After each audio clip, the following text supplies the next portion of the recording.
जोहार दोस्तों, आप सभी का स्वागत है आपके अपने YouTube channel expert for Jharkhand में। दोस्तों, आज के इस वीडियो में जेएसएससी सीजीएल भर्ती घोटाले की जिस तरह से पूरी पोल खुल रही है, अब सीआईडी को थोड़ी सी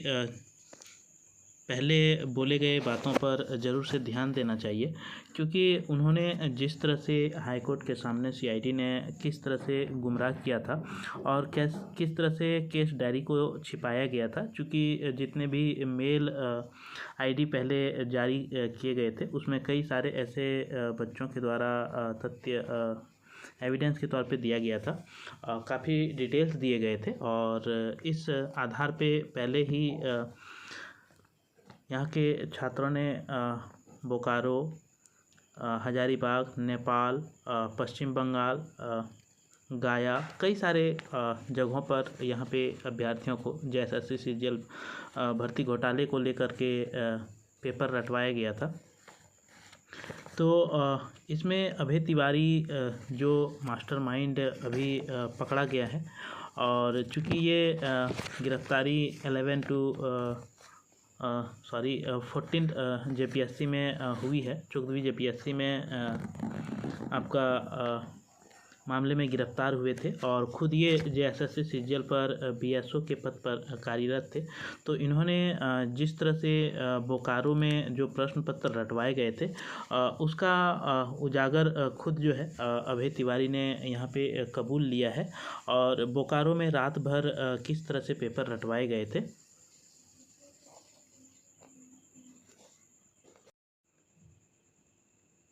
तो चलिए वीडियो को शुरू करते हैं और सभी चीज़ों को एक एक करके इस वीडियो में समझते हैं। और अगर वीडियो आपको अच्छा लगे तो ज़रूर से लाइक कीजिएगा, अपने दोस्तों मित्रों के पास ज़्यादा से ज़्यादा शेयर कीजिएगा। अगर आप नए मित्र हैं तो ज़रूर से सब्सक्राइब करके बेल आइकन को ऑन रखिएगा। और आपको बता दें, वीडियो अच्छा लगे तो ज़रूर से लाइक करके अपने दोस्तों मित्रों के पास ज़्यादा से ज़्यादा शेयर कर दीजिएगा। तो वीडियो शुरू करने से पहले हम लोग इन सारी बातों पर विस्तार से देखेंगे कि किस तरह से अभय तिवारी, जो बेबेल कंपनी जेएसएससी सीजीएल एग्ज़ाम लिया गया था और जिसके डायरेक्टर मिथिलेश सिंह जो है, ये अभी फरार चल रहे हैं। यानी कि इसका कई छानबीन किया जा रहा है सीआईडी टीम के द्वारा, लेकिन कि वे जो 7 लोग अभी तक गिरफ्तार नहीं हो पा रहे हैं, तो उन लोगों में से एक आपका मिथिलेश सिंह भी है दोस्तों। तो यहाँ पे जेपीएससी भर्ती घोटाले को लेकर के आपका जो बोकारो सेंटर में, चूँकि कई सारे छात्रों ने ऐसे बताया था कि बोकारो में कई सारे बच्चों को एक रात जो है ज्ञान की प्राप्ति हो रहा है। जैसे कई बच्चों की ज्ञान की प्राप्ति नेपाल में भी हुई थी, तो उसमें से 28 एक गिरोह शामिल था और एक दूसरा गिरोह था, जो कि एक ही गिरोह पे नेपाल में जो है ये भंडाफोड़ हुआ, जो कि आपका वीरगंज से ये मामला था। और आपका यहाँ पे बोकारो में अभय तिवारी ने खुद ये संलिप्तता स्वीकार की है और उन्होंने 1.8 करोड़ में पेपर को ख़रीदा था। यानी कि समझिए कि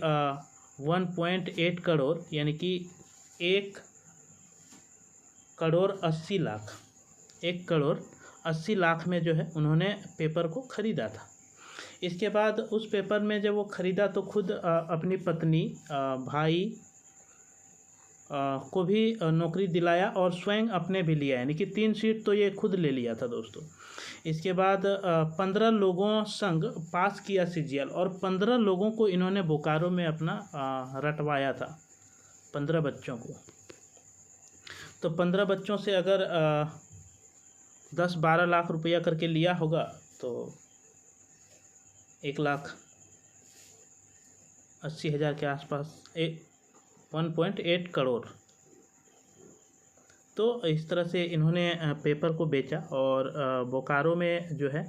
पूरी तरीके से रात भर सभी को ये पेपर रटवाए गए थे। और भाई और उसका जो पत्नी है उसको जेल भेज दिया गया है और अभय की रिमांड अभी भी 3 दिन के लिए जो है सीआईडी के द्वारा बढ़ा दिया गया है। और 3 दिन की रिमांड पूरी होने के बाद सीआईडी ने अभय की पत्नी सुषमा कुमारी और भाई अक्षय तिवारी को रांची के होटवार स्थित बिरसा मुंडा सेंट्रल जेल भेज दिया। वहीं अभय तिवारी की रिमांड अवधि 3 दिन और बढ़ा दी गई है। चूँकि अभय तिवारी 14वीं जेपीएससी परीक्षा के मामले में पहले ही ये गिरफ्तार हुए हैं और इसी गिरफ्तारी के दौरान सीआईडी की टीम जब इससे जेएसएससी सीजीएल मामले पेपर लीक पर मामला आया तो इस पर जब पूछा गया तो गिरफ्तारी दर्ज करने की प्रक्रिया में जो है ये सारे चीज़ों को अभय तिवारी ने खुद ही कबूला है सीआईडी के सामने। इसके बाद यहाँ पे आपको बता दें कि बेबल कंपनी जिन्होंने जेएसएससी सीजीएल एग्ज़ाम जो है आपका लिया था और चूँकि ये जो खुद कार्यरत था आपका अक्षय, यही तो सबसे बड़ा गेम झारखंड में चल रहा है दोस्तों कि अभय तिवारी खुद टीडीपीएल जो एजेंसी है टीडीपीएल जो एजेंसी है दोस्तों आपका, इस एजेंसी के मैनेजिंग मार्केटिंग मैनेजर जो है वो कौन है तो अभय तिवारी है। इसके बाद जेएसएससी सीजीएल का जो एग्ज़ाम होता है, इस एग्ज़ाम को जो कंपनी कराती है उसका नाम होता है वेबल और वेबल के जो डायरेक्टर होते हैं यानी कि जो संचालक होते हैं वो मिथिलेश सिंह होता है जो कि पटना के रहने वाले होते हैं और इन्होंने जेएसएससी सीजीएल परीक्षा संचालित करने की जिम्मा जो है आपका एजेंसी को दिया गया था। उसी एजेंसी का नाम जो है वेबल है और उसका संचालक मिथिलेश सिंह पटना में रहने वाले के द्वारा किया जा रहा था और सीआईडी इसकी तलाश में दिल्ली तक जा चुकी है। यानी कि सीआईडी टीम की कुछ दायरा होता है दोस्तों, इसलिए यहाँ पे हम लोगों की मांग है कि सीबीआई जांच मांग के पीछे यही मेन मकसद होता है कि हम लोग सारे चीज़ों को जानते हैं, कानून को जानते हैं। चूँकि सीआईडी का कुछ दायरा होता है, वह अपने राज्य में जिस तरह से कार्रवाई कर सकता है उस तरह से दूसरे राज्यों में कार्रवाई जाके नहीं कर सकता है। और ये पेपर गिरोह जो है दोस्तों ये इंटरनेशनल तक फैला हुआ है, यानी कि इसको जो है जाँच करने के लिए सीबीआई स्वतंत्र अगर दे दिया जाए तो यकीनन कई बड़े बड़े पूरे भारत में जो इस तरह के कुकर्म करते हैं उस कुकर्म का जो है यहाँ पे उसे भुगतान ज़रूर से मिलेगा। तो इस तरह से जो है दोस्तों आपका यहाँ पे दिल्ली तक जो है सीआईडी टीम पता किया। इसके बाद जो है इसको पता अभी तक नहीं चला है, ना ही गिरफ्तार हुआ है, लेकिन कि वह अभी भी जो है फरार चल रहा है। और सीआईडी की प्रारंभिक जांच और अभ्यर्थियों से पूछताछ में सामने आए थे मिथिलेश सिंह और उसके सहयोगी राकेश सिंह और अन्य लोगों ने मिलकर परीक्षा से संबंधित डेटा लीक किया। पेपर लीक होने के बाद अभ्यर्थी को सवाल जवाब रटवाने की व्यवस्था की गई और इसके एवज में रकम वसूली गई, यानी कि इस एवज में पैसा जो है वसूला गया। अब मिथिलेश से पूछताछ के बाद इस मामले की कई और कड़ियाँ सामने आने की उम्मीद है। यानी कि ये जो मिथिलेश सिंह ने सारा खेल ये कर रहा था और किस तरह से पहले से प्री प्लान्ड आपका जो एग्ज़ाम करा रहा था जेएसएससी सीजीएल, उसमें प्री प्लान के तहत जो है सारे कामों को किया जा रहा था। आपने भी देखा होगा जिस तरह से इंटरनेट को बंद कर दिया गया था और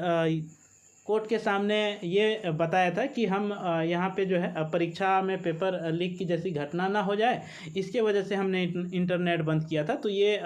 दिख रहा है कि ये छिपाने का काम जो चल रहा था उस समय इंटरनेट बंद करके, ये बचाने का काम नहीं था बल्कि वहाँ पे छिपाने का काम किया जा रहा था। तो चलिए दोस्तों, ये वीडियो आपको कैसा लगा? अगर अच्छा लगा हो तो ज़रूर से वीडियो को अपने दोस्तों मित्रों के पास जानकारी को साझा कीजिए और सभी को बताइए कि वास्तव में सत्य जो है क्या है। और अगर आप पढ़े लिखे हैं और सारी चीज़ें झारखंड में क्या कुछ चल रही है आप भली भांति वाकिफ़ हैं, आपने जो भी झारखंड में अभी तक समय दिया है, चाहे वह 5 वर्षों का हो, 10 वर्षों का हो, या फिर जो भी आपने यहाँ पे अपनी मेहनत को खपाया है, तो सारी चीज़ें आप भले भांति जानते हैं और समझते भी हैं। तो इसलिए दोस्तों आप लोग अपना तैयारी निरंतर जारी रखें और तैयारी करते रहें, चूँकि इस तरह का समय जो है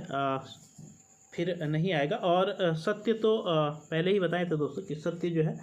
कितना दबाया जाए छिपाया जाए, सत्य तो सत्य होता है और समय के साथ एक न एक दिन वह सामने आ ही जाता है किसी भी रूप में जो है। समय सिर्फ यहाँ पे जो है समय का इंतज़ार करना चाहिए। समय के बाद चाहे यही सीजीएल का मैटर आपने देखा कि जो सेकेंड जेपीएससी है, सेकेंड जेपीएससी की सीबीआई जांच 2012 में शुरू हुई और रिपोर्ट आते आते 2024-25 का समय लग गया, यानी कि 15 वर्षों के जांच जो है यहाँ पे लग जाती है, तो काफ़ी भविष्य जो है यहाँ पे बर्बाद हो जाते हैं बच्चे के। उसी तरह से जितनी भी नियुक्तियां चल रही है उन सभी नियुक्तियों में जिस तरह से भ्रष्टाचार चल रहा है और जिस तरह से परीक्षाओं में पेपर बेची जाती है, नौकरियां बेची जाती है, ये एक बहुत ही संगीन जुर्म किया जाता है। और इस पर कड़े कानून भी है। झारखंड सरकार के द्वारा 2023 में परीक्षा संशोधन विधेयक लाया था और उसे कानून की भी जो है रूप दिया गया था। तो चलिए दोस्तों, वीडियो में आपको कैसा लगा अपने कमेंट बॉक्स में अपनी राय ज़रूर से रखें। तो फिर मिलेंगे आपसे हम अगले वीडियो में, तब तक के लिए मेरे तरफ से सभी दोस्तों को जोहार, धन्यवाद, जय झारखंड, जोहार झारखंड।